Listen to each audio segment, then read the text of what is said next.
Bueno, un saludo a todas, a todos. Entiendo que acá están presentes todas las universidades que dan educación, las 56 universidades. También está presente el Consejo Científico, que lo mandamos a convocar, y las asociaciones vinieron. ¿Cuáles vinieron? ABEC, APEP, escuelas privadas. ¿Vino? Ok, no.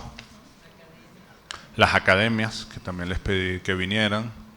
Y algunas instituciones del Estado, empresas públicas del Estado.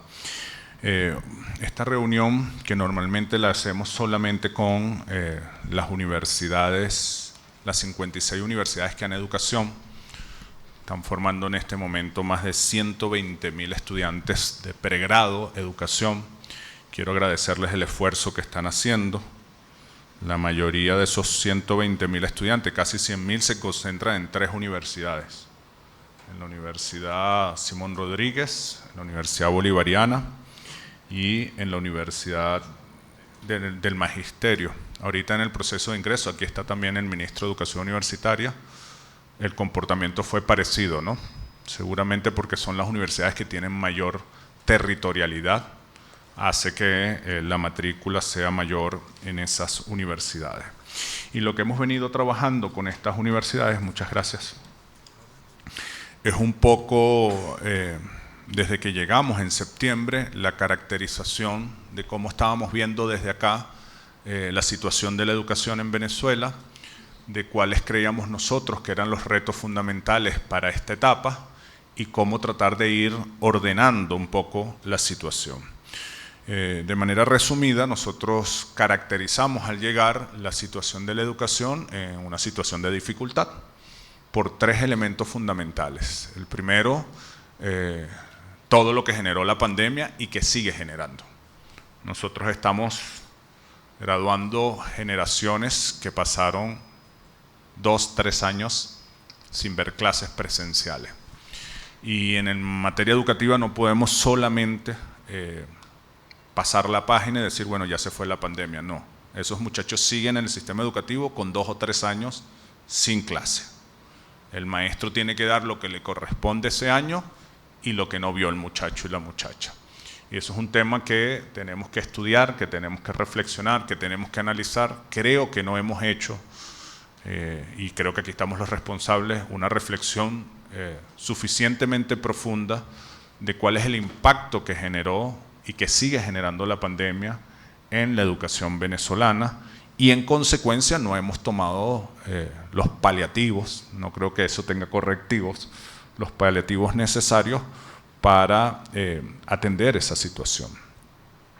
Un segundo elemento que creemos que sin duda alguna influye ha sido las condiciones materiales por las que ha atravesado todo el país, sobre todo en la última década, que si bien afecta a toda la sociedad, no quiero yo, porque en estos días dijeron que yo ponía a los maestros y a las maestras por encima de otros gremios, ese no es mi interés, solamente que ahorita soy ministro de Educación, por lo tanto mis palabras nada tienen que ver con creer que la educación tiene un valor mayor que otros sectores de la sociedad. Sí lo creo, pero no es mi intención en esas palabras. Así que respeto la situación material por la que ha atravesado también otros sectores de la sociedad, como los policías, como los médicos, como las enfermeras, como los profesores universitarios, pero me toca analizar el efecto que ha generado las dificultades económicas en la educación en los últimos años, y es un efecto complejo porque, bueno, fue en gran parte el generador del horario mosaico, que fue posterior a los 2, casi 3 años de COVID, es decir, pudiéramos decir que estuvimos cerca de 5 años sin tener un horario completo, tuvimos casi media década sin dar los contenidos completos, y eso tenemos que reflexionarlo, porque no es simplemente, bueno, el año que viene doy el contenido completo porque recupero el año escolar. No, es que ese muchacho ya no vio durante 5 años su contenido completo, y lo tenemos que reconocer así para que hagamos algo, no simplemente pasar la página. porque aparte del horario mosaico, bueno, hay un conjunto de servicios asociados a la situación económica que se ven afectados, el mantenimiento de escuelas, la reposición de recursos pedagógicos. Yo fui ministro justo antes de los efectos del bloqueo y yo me acuerdo que aquí, bueno, hay que comprar tantos millones de computadoras, cómprese, hay que imprimir 45 millones de libros, cómprenlo. 10 años después llego y no existe esa posibilidad, o sea, tenemos que repensar la política pública, repensarla. No tenemos los mismos recursos materiales, pero otros servicios como el agua, como el transporte, como la luz, como la conectividad, que tal vez se pueden ver como servicios que no dependen de la política educativa, pero que afectan la política educativa. O sea, tener una escuela de 2.000 muchachos sin agua es bastante complejo culminar el horario escolar de ese día, es bastante complejo. Tener escuelas donde el transporte de la comunidad afecta es complejo, la hora de llegada, que lleguen todos los maestros y las maestras. Es decir, ni siquiera me estoy metiendo ahorita en el tema de ingreso propio del personal, estoy hablando de otros temas. La subjetividad que se genera en torno a esta dificultad, los temas de migración, niños con abuelos, niños que van, vienen, las migraciones internas del país, que es un fenómeno que no hemos estudiado al detalle y que está afectando la educación. Ese es un segundo elemento que ponemos sobre la mesa, que si bien ahorita no estamos en la peor situación cuando los anaqueles estaban vacíos, no podemos negar que durante un tiempo considerable esto ha afectado de manera fuerte nuestro sistema educativo. Y hay un tercer elemento que creo que no es solamente, así como el primero de la pandemia, solamente en el caso venezolano, que es el tema de las nuevas tecnologías, las redes sociales. Todos los maestros indican, sobre todo en bachillerato, que tienen muchachos más cansados porque están durmiendo menos tiempo los muchachos, las muchachas. Seguramente en las universidades también les está pasando esto. Casi todas las sociedades de pediatría indican que la exposición a pantallas a niños menores de 6 años está afectando el desarrollo natural del cerebro del niño, y cuando el niño llega a primer grado, que le toca decodificar abecedario, no está listo, no está preparado, y eso nos obliga a repensarnos por completo. Varios estudios indican que el tiempo de atención está disminuyendo drásticamente, y por más que se nos exige a quienes damos clase a que nos reinventemos, nos cuesta dar la clase en 6 segundos, que es el tiempo de atención de los muchachos y de las muchachas. Entonces, por supuesto no es un fenómeno solo venezolano, incluso a pesar de que el caso venezolano, sobre todo por los elementos materiales, tiene como un acento. Cuando vemos los resultados, por lo menos del año pasado, de las pruebas de calidad, la media venezolana está igual que la media latinoamericana. O como yo le decía a los compañeros, no sé si vino a la Universidad Católica, que vimos la prueba que ellos aplican, la diferencia entre públicas y privadas no existía, y se supone que en las privadas no existió el horario mosaico o no están las mismas condiciones materiales. Entonces resulta que tenemos que profundizar el análisis para corregir, para revisar, para tomar medidas necesarias. En función de ese estado del arte, muy superficial por razones de tiempo, que ya en otras reuniones he desarrollado, he trabajado, nosotros nos pusimos para este año escolar 5 tareas en las que íbamos a concentrar esfuerzo. Una, recuperar matrícula. La matrícula había caído significativamente, y nosotros dijimos, una tarea tiene que ser recuperar matrícula. Nosotros vamos a ver más adelante un poco, porque la idea aquí era hacer balance. 2, recuperar horario de clase. Desmontar la lógica del horario mosaico, recuperar el calendario escolar, porque no se trataba solamente de cuántos días de clase estábamos dando, sino cuándo estábamos empezando clase y cuándo estamos terminando clase. Ahí hay que dar una batalla, una inercia que hay que frenar, la estamos tratando de frenar, y hay que recuperar el calendario escolar. Yo sé, porque este debate ha sido como estos últimos días muy fuerte, yo sé que el horario escolar no lo es todo, pero el todo es inaplicable si no hay horario escolar. Sí, por supuesto que discutir el contenido, discutir la didáctica, discutir las condiciones materiales, pero si el niño no tiene un tiempo y el maestro, quienes damos clase, no tenemos tiempo para desarrollar todo eso, todo lo demás es una discusión que no tiene sentido. Aquí llegaron a haber escuelas que dieron 50 días de clase. Si empiezas en octubre y terminas en mayo y además das 2 o 3 días de clase, no hay manera. 200 días de clase son 40 semanas de clase. Son 2 semanas por contenido promedio. Porque cuando analizas los programas, un programa de una materia en un año tiene en promedio 20 contenidos, 20 objetivos, 20 horizontes, 20 aspiraciones. Sé que también hay un debate sobre la terminología que utilizamos, pero ustedes me comprenden lo que quiero decir. Entonces, si yo maestro, maestra, no tengo por lo menos 2 semanas, que no son 2 semanas de clase, porque cada materia, por lo menos en el liceo, tiene 4 o 6 horas dependiendo de la materia. No tengo tiempo para desarrollar el contenido, partiendo de que esa semana no me atraviesan unas elecciones, no se me enferma la mitad del salón, no falta el transporte, es decir, partiendo de que todo funciona bien, y para dar 200 días de clase hay que empezar en septiembre y hay que terminar en julio. No hay otra opción, no hay otra manera. No hay otra manera. Y le hemos dado vuelta al calendario escolar, para arriba, para abajo, y es una batalla que tenemos que dar. No es una batalla contra nadie, es una batalla por los niños. Es una batalla porque el contenido se dé completo. Es una batalla porque la calidad de la educación mejore. Es una batalla que tenemos que dar todas y todos. No es como, hay unas instituciones que dieron clase hasta el mes pasado y pusieron la fiesta de fin de año. Hoy es jueves, mañana viernes, para cumplir con el ministro. La última actividad fue el 18. Está bien, vamos a ir poco a poco, pero vamos a dar esta batalla. Hay que darla. En estos días escuchaba una entrevista y alguien decía, no, es que es una forma de competir con las otras escuelas. ¿Cuánto tiempo de vacaciones le damos a los maestros? ¿Y el niño? ¿Cuánto tiempo de clase le das al niño? ¿Cuál es el sujeto fundamental de la educación? Una batalla. Después, la tercera meta que nos pusimos es disminuir el déficit de maestras y maestros. Esto es un problema sobre todo con los especialistas. Y hay un problema estructural y ustedes lo saben. Hemos querido reducir la discusión a que es un problema coyuntural por las condiciones materiales que estamos atravesando. No es verdad. Cuando uno lee el informe del ministro Cárdenas en el 96, lo exclama con claridad. Tenemos un problema de especialistas. Cuando vemos los informes que generaron la consulta en el 2014, todavía no habíamos entrado en dificultades económicas, está expresado con claridad, tenemos un problema de especialistas. Y hoy seguimos teniendo un problema de especialistas. Porque en los años 80, este país decidió que el liceo y que el preescolar lo tenían que dar especialistas.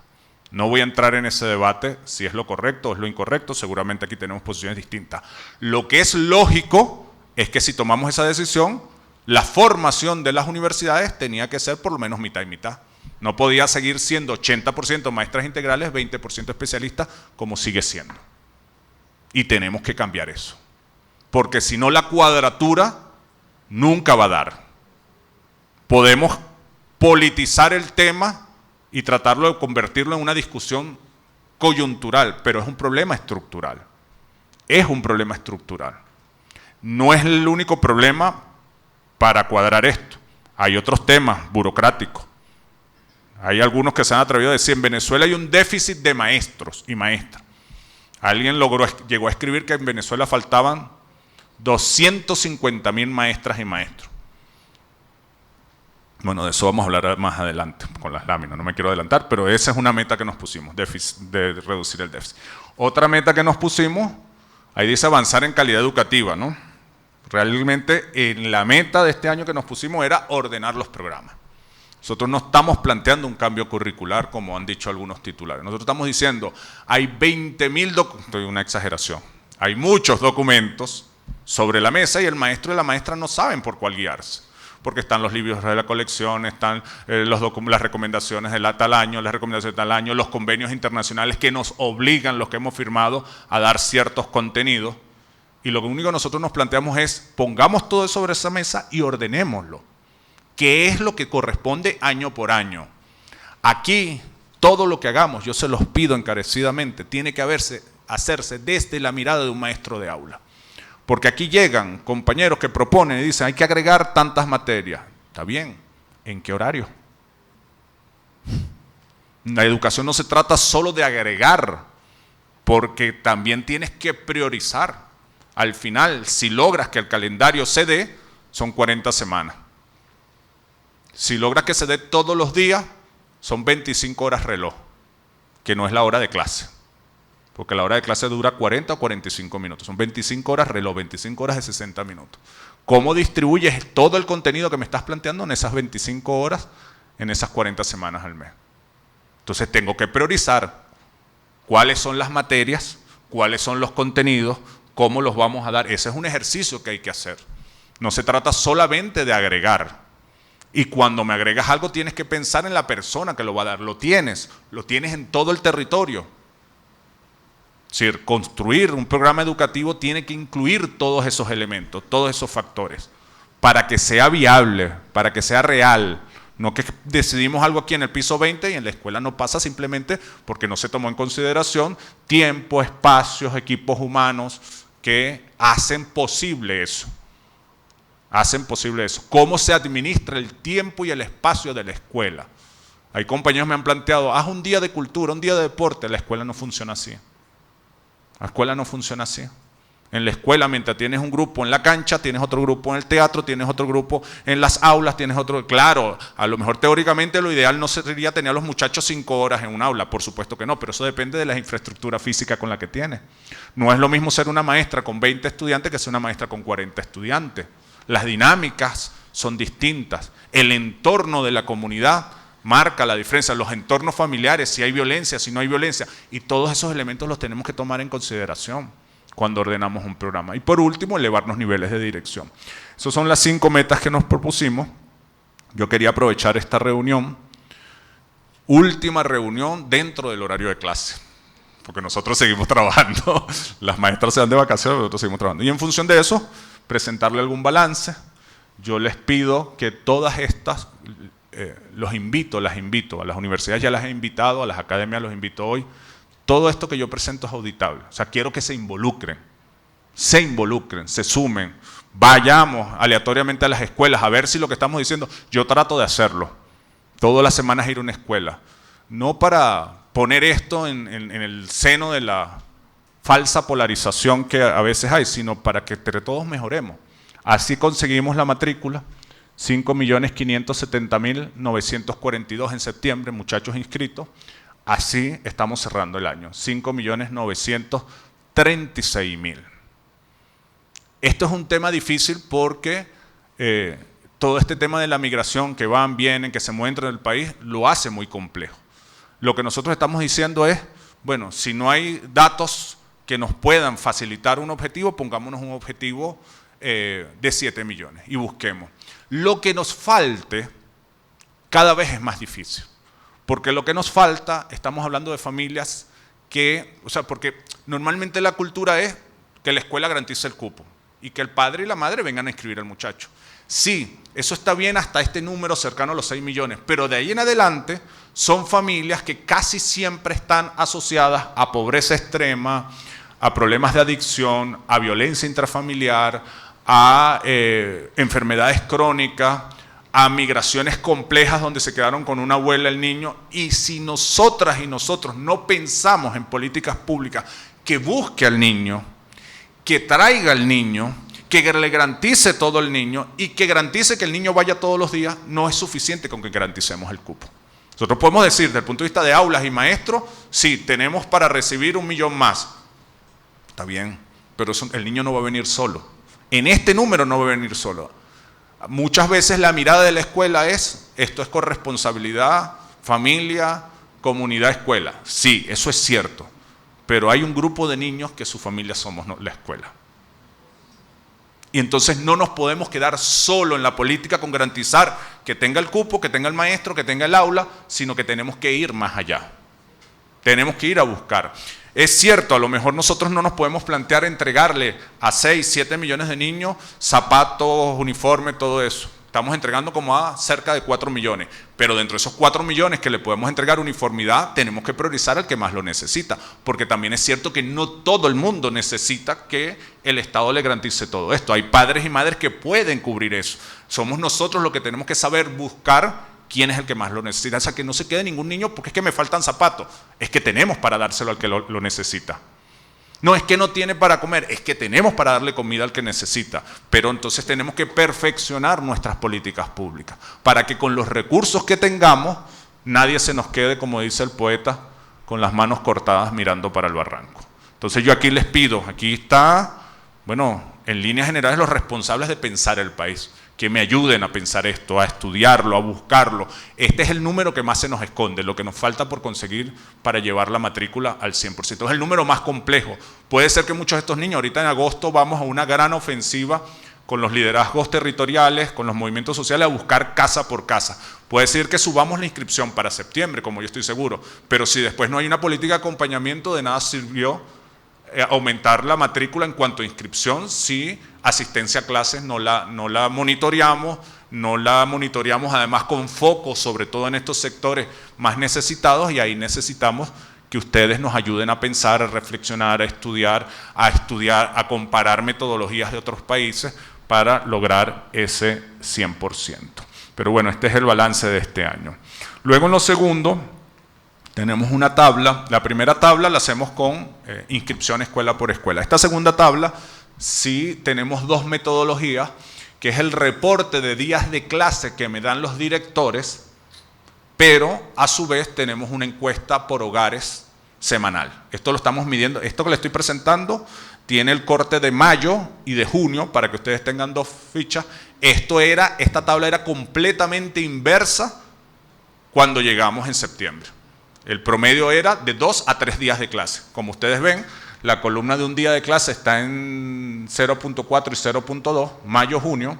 La columna de 2 días de clase está en 0.3 y 0.4.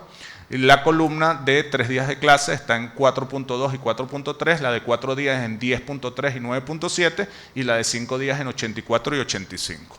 ¿Esto qué es? Que es la otra fuente. Tengo dos fuentes. La fuente institucional, la que me da el director, cuántos días de clase están dando, y la encuesta por hogares. Es preguntarle al representante aleatoriamente cuántos días de clase está viendo tu hijo. Lo preguntamos todas las semanas para ver si lo que me está diciendo la institución tiene coherencia con lo que los padres me reportan. Aquí pudiéramos decir, logramos invertir. Pasamos del horario mosaico, en líneas generales, a un horario de tiempo completo.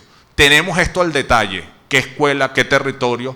El porcentaje que nos falta es sobre todo en las escuelas que tenemos en reparación, que normalmente el niño ve clases en aulas prestadas de otra escuela y por eso es el horario mosaico, y hemos visto que a medida que se entrega la escuela se modifica en ese territorio el número. Ahí tenemos un problema. Lo normal es que tú arregles las escuelas en agosto, pero como hubo tanto deterioro, necesitamos ir arreglando todos los meses hasta que nivelemos. Ahorita vamos a ver, creo que pusieron la tabla de reparación de escuelas. Pero en el segundo objetivo, que era recuperar días de clase, lo recuperamos.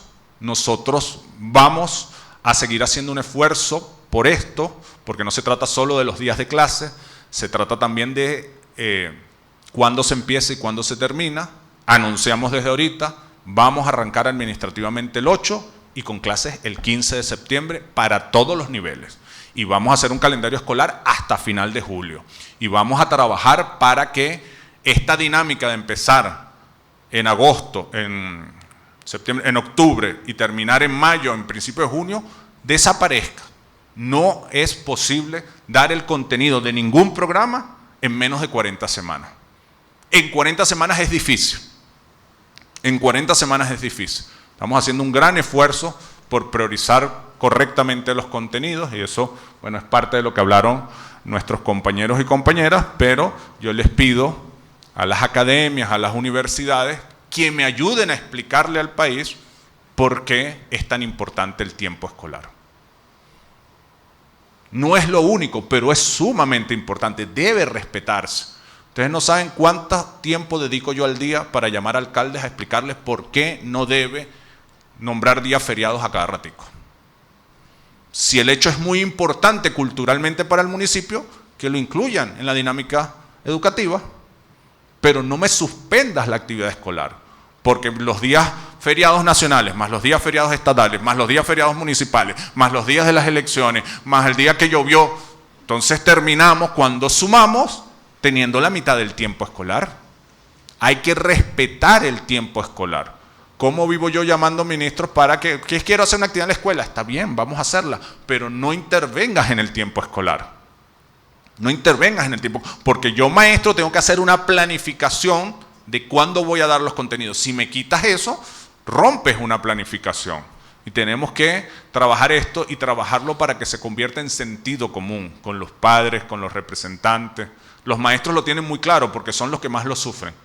Y al final los evalúan, no, que el muchacho no está listo, porque ¿cuándo me diste tiempo para culminar? Pero bueno, quería darles esta cifra de cómo hemos venido mejorando el horario. Entro ahora en la gráfica de necesidades de docente. Cuando llegamos, el reporte que nos daban todas las directoras de escuela es que le faltaban 66.894 docentes.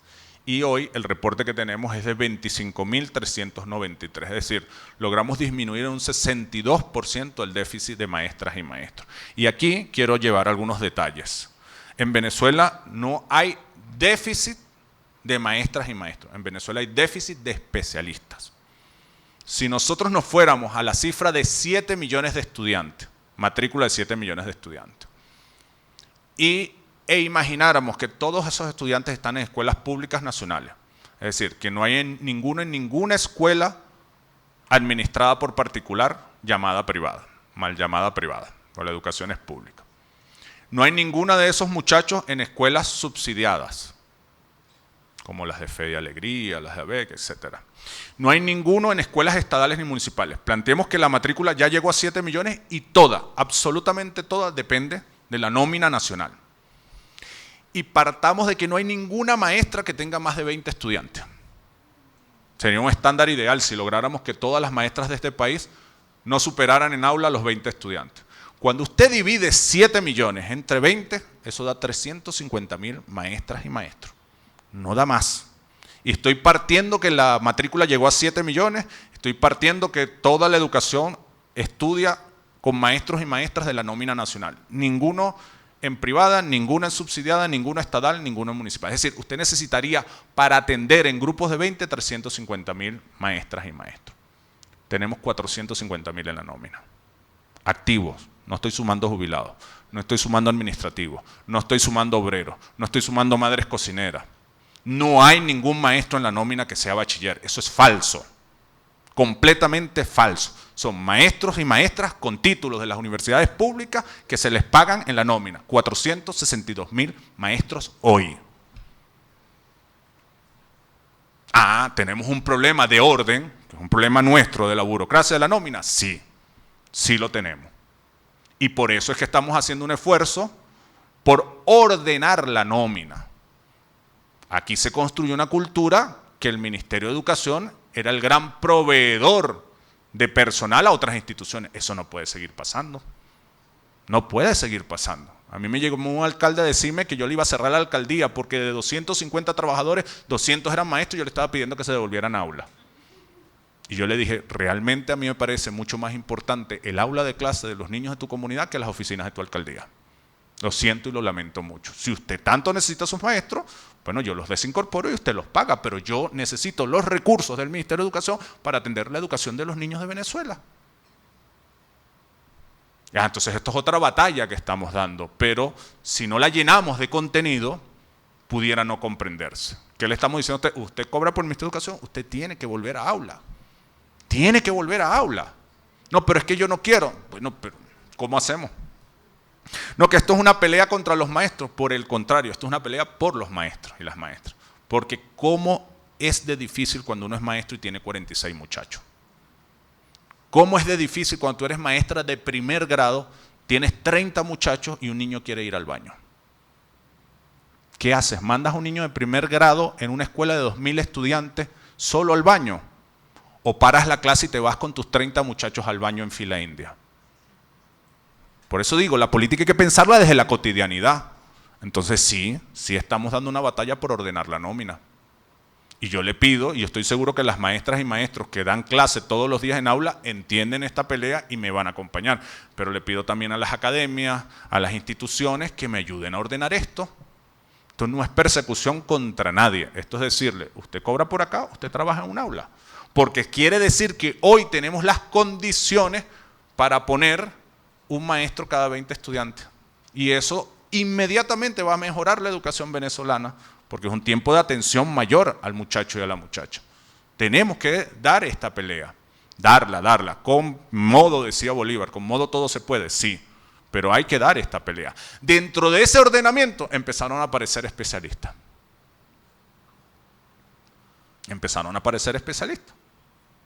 Otra pelea que hay que dar es pedirle a las universidades, sin tocar su autonomía, porque ahí un rector me dijo, usted está tocando la autonomía. Yo no quiero tocar la autonomía, yo te estoy diciendo algo muy sencillo. Si lo que tú formas no se parece a lo que necesita la escuela, no funciona. Tú me puedes formar 1000 maestros en Guarena, maestras integrales, pero yo necesito en Río Chico uno de matemáticas. Y necesito que tu universidad, que eres la que lo forma, empiece a formar un maestro de matemática para Río Chico. No se trata solo de un número, se trata de las especialidades y se trata de la territorialidad. Y se trata de que el número se parezca a la política de recursos humanos. El ministerio calcula que va a jubilar cerca de 15.000 maestros por año. Las universidades necesitan formar por encima de 15.000 maestros por año, graduar. Entonces, ¿cuántos deben entrar? ¿Cuál es la tasa de repitencia? ¿Cuál es la tasa de abandono? ¿Cuál es la territorialidad de cómo es esos procesos de jubilación? Eso nosotros lo podemos saber. Yo sé más o menos cuántos maestros cumplen la edad de jubilación este año, en qué municipio, en qué escuela y en qué especialidad. Entonces no se trata de tocar la autonomía universitaria, se trata de coordinar la política pública para que sea coherente lo que ofertamos con lo que va a necesitar el país. Si es la oferta de hoy, yo les puedo decir cuál es la proyección de jubilación de dentro de 5 años. Eso puede cambiar porque alguien se enferma, sí, pero en trazos gruesos podemos tener una mirada más o menos cercana a qué cantidad, en qué territorio y con qué especialidad necesitamos. Lo único que necesito es que las 56 universidades estemos dispuestas a trabajar juntos en ese sentido. Si ordenamos la nómina, que ya vieron los números, podemos mejorar esto, seguirlo mejorando. Si ordenamos la política de ingreso y de egreso de las universidades, podemos mejorar esto. Dos medidas adicionales que estamos tomando, las irracionalidades a veces de la burocracia. Yo, maestro de matemáticas, me jubilo, quiero dar una hora adicional para ayudar a mi escuela, pero el ministerio no me lo permitía. Entonces firmé un decreto y dije, todo aquel maestro jubilado, especialista jubilado, que quiera, porque lo firmé y dijeron, Héctor está obligando a los jubilados a dar clases. No, Héctor no está obligando absolutamente a nadie a dar clases. Héctor está diciendo que si alguien desea dar clase como jubilado, tiene todo el sentido de que siga cobrando su jubilación y le paguemos su hora extra. ¿Cuál es el problema administrativo de eso? Si igualito yo tengo que seguir pagando esa jubilación y tengo que pagar al maestro que dé esa hora. No hay ninguna contradicción en ese sentido. Otra cosa que planteamos es que aquellos especialistas de otras áreas del conocimiento que quieran hacer el componente docente pueden dar la clase. A lo mejor en un municipio no tengo un especialista en física o en pero tengo un ingeniero que sabe el tema, se le da el componente docente y da la clase. Otra medida que tomamos es que aquellas maestras integrales, porque hay territorios donde tengo sobrepoblación de maestras integrales y quieran especializarse, bueno, entonces la maestra integral asume el aula y empieza el posgrado en especialización. Porque siempre es mejor que una maestra integral del aula a que exoneremos materia. Tenemos que acabar con la cultura de la exoneración de las materias, tenemos que acabarlo. No podemos seguir exonerándole materia a los muchachos. Aquí hay varios rectores. ¿Cómo sufren ustedes cuando el muchacho llega a la universidad con materias exoneradas? Que no vio el contenido. Entonces le promedian la nota. Eso no puede seguir pasando. Y es una batalla que estamos dando. Entonces yo creo que esto es un tema que hay que discutirlo con la sociedad, que hay que hablarlo con la sociedad, que hay que llenarlo de números, explicarlo, para que hay que despolitizarlo. O sea, yo se lo mandé a decir al profesor, quien respetaba mucho, pero también es muy complejo así. O sea, si vamos a dar el debate académico desde la mentira, Entonces es difícil, pues yo trato de leer todos los artículos y pido que me manden todos los programas que dan educación para ver dónde tienen razón para corregir. Todo lo que haya que corregir se corrige. Pero si la crítica es desde lo falso, desde la mentira, decir, faltan 250.000 maestros, yo digo, bueno, pero no habría ninguna escuela abierta porque se necesitan 350.000 para 7 millones de estudiantes que no los tenemos todavía. La gente no está estudiando educación porque X universidad privada bajó su matrícula en los últimos 20 años. Sí, pero al mismo tiempo X, Y universidad pública que no existía, incrementó su matrícula exponencialmente. ¿No será que tu universidad privada dejaste de recibir mucha matrícula que ahora se va a una universidad pública? Entonces, estamos en el área de las ciencias, hagamos el análisis con todos los datos sobre la realidad. Y esto no es un dato inventado, eso está en público. Si yo en un mismo municipio tengo la oferta privada y se abre una pública, es lógico que la oferta privada de la misma carrera va a disminuir. Es totalmente racional, es lógico. Si yo presento una gráfica que dice, mira, yo antes tenía 100 estudiantes, ahora tengo 10, sin decir que al mismo tiempo una universidad que no existía pasó de 0 a 500, pudiera terminar concluyendo menos gente estudiando educación, pero resulta que no, que hay más gente estudiando educación, solo que en otra universidad, solo que con otra oferta. Después podemos entrar a discutir el enfoque filosófico, la calidad, la infraestructura, no hay problema, pero el dato grueso de que hay menos estudiantes, ¿de dónde lo está sacando? Hay 126.000 estudiantes estudiando educación de pregrado. Tenemos en nómina nacional cerca 350, un poco más de 100.000 maestros de más. Es decir, tenemos un colchón de tiempo todavía para seguir ordenando. Eso sin contar, y eso sacando la cuenta a 7 millones de estudiantes, sin contar los maestros que están contratados por escuelas privadas, y esto es haciendo cruces, o sea, no es que, bueno, pero es que trabaja aquí, trabaja allá, no, separando el que haga doble turno, pues, en una privada, en una pública, en una privada, en una subsidiada, etcétera, ¿no? Entonces, bueno, esto es un tema que tenemos que seguir trabajando.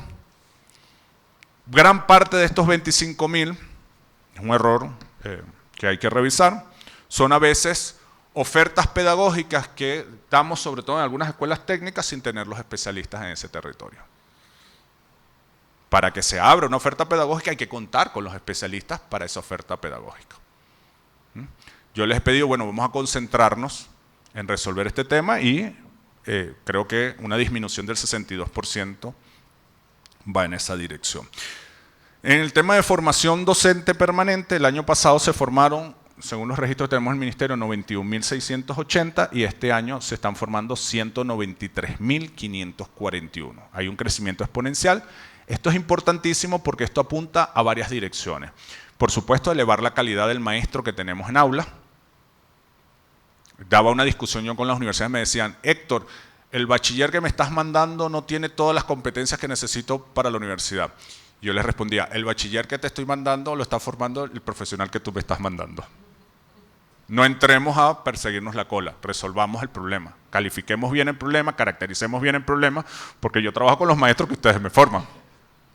¿Me explico? Entonces, que tiene que haber una formación permanente, que hay otros elementos como las redes sociales, como la tecnología. Ok, estudiémoslo, analicémoslo y atendámoslo.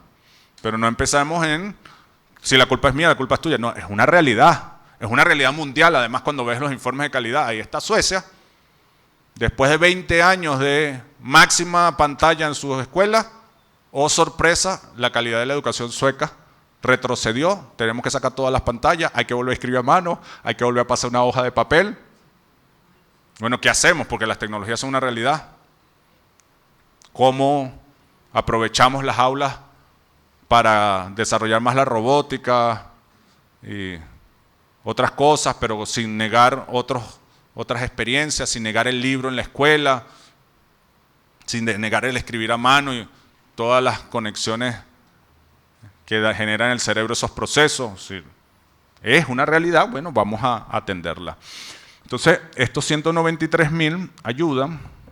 También es cierto que con el ordenamiento de la nómina generamos ingresos para becar a los que se están formando. Y esto es un estimulante también, pero también es una forma de mejorar las condiciones materiales del maestro y la maestra, que es un tema que tenemos que trabajar. Yo lo sé, las condiciones materiales están difíciles para todo el mundo. Bueno, está bien.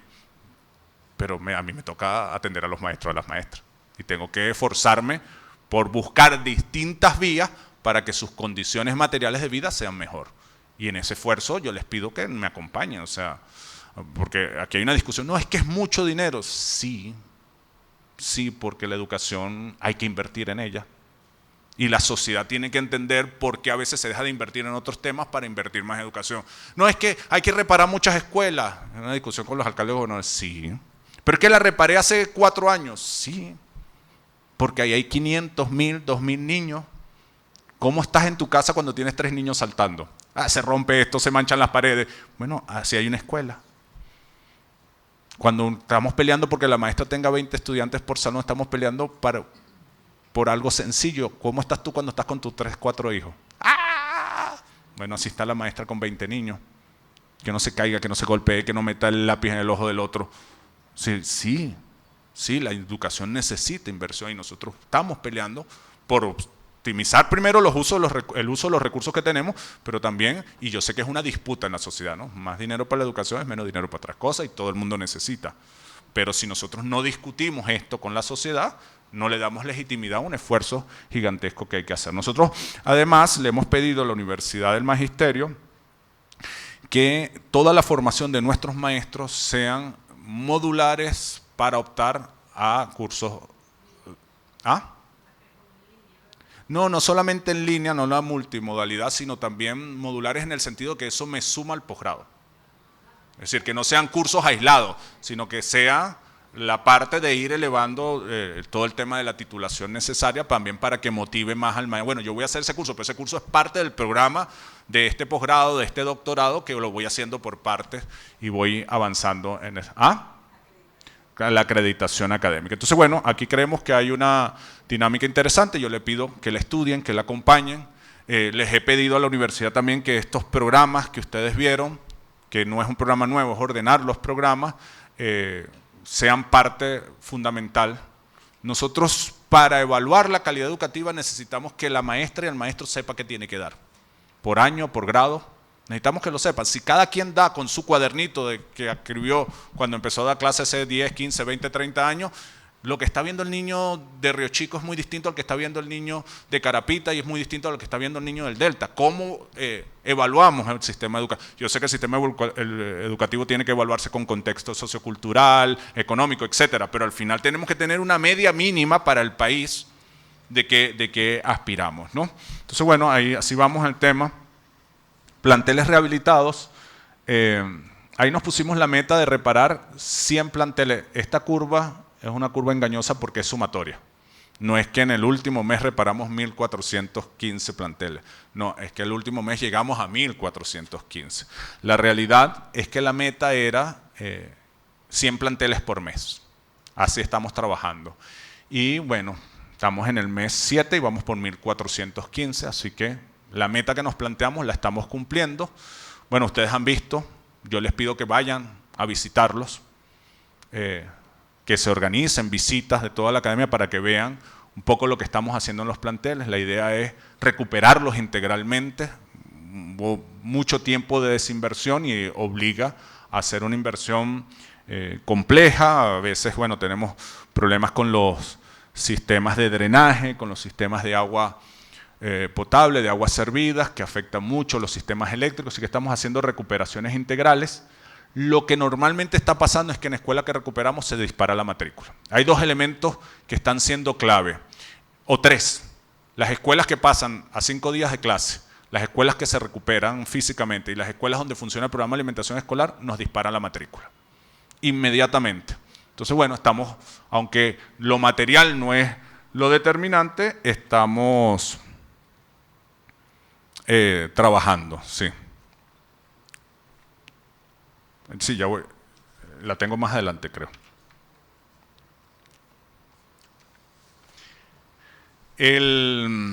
Luego, hablando de eso, aquí hay un dato interesante. Esto está, discutimos mucho cómo presentar la siguiente lámina, por favor. Esta información, sí, porque tendríamos muchas unidades de medida, ¿no? Por plato servido, por niño atendido, por días de atención, por toneladas de comida lo que llamaban aquí FRUBER, fruta, vegetales, hortalizas, o por toneladas de proteína, o por toneladas de carbohidratos.